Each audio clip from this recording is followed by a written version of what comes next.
Songs with a backstory are my favorite kind of songs.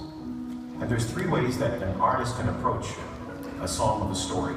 It could be that you have gone through a crisis moment in your life, and as a result of the crisis, you write a song that's in response to the crisis. Or it could be that you are in the middle of a crisis and you have this song, the lyrics that well up within you, and they help to pull you through the crisis moment. The third way is to write a song that's a prelude to an event you're going to go through. You have no idea of what's in front of you, but somehow there's something birthed within you, and you write this song. Or maybe you write it for one reason, only to discover that God's going to use the very words that you have penned to minister to you in a moment when you need it the most.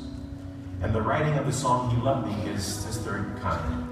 I was in the middle of writing the Easter musical, The Power and the Glory. It was 1981. And I had just finished on this Friday morning, sitting at my piano in our home, and just finished writing the lyrics and the music for He Loved Me. And I sat back, crossed my arms, and went, and the phone rang.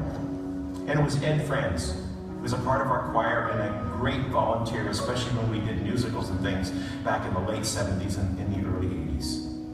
And he was telling me that his wife, Debbie, was at the hospital, threatening to miscarry 2 5.5-month-old boys. The story is that she did miscarry the twins. So on a Tuesday morning, following this writing of He Loved Me and this phone call from Ed, I stood in front of a 20-inch long casket containing 2 5.5-month-old preemies. Joel and Amos. But heaviest on my mind that Tuesday morning was a phone call I had received the previous day.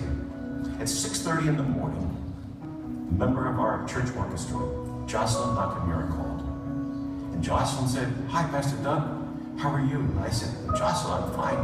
How are you?" "Well, actually, I'm not too good." "Why?" She says, "Well, yesterday while we were at church playing an orchestra, my mom took her life." I was shocked. Now I realized that the words that I had penned, He Loved Me, had even greater significance for me. Because here was this lady who had helped hundreds of others through their lives and their experiences and the challenges they faced. She had helped hundreds of others. But in a dark moment, she had gone into just a tailspin. And the glory that we knew, and that we all loved, took her life. I'm convinced of this, that nothing can replace the sovereignty of God in our lives. And nothing will separate us from His love, from His care. No matter what we go through, He is always the God who is there, who walks beside us, even in the valley of the shadow of death.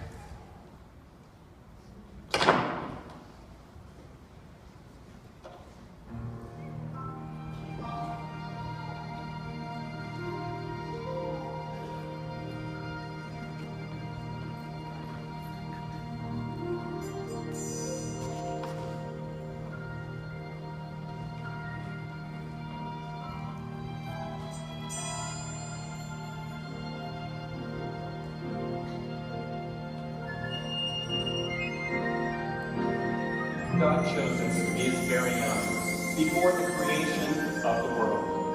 He decided to make us holy in His eyes, without a sin or fault, we who stand before Him covered with His love.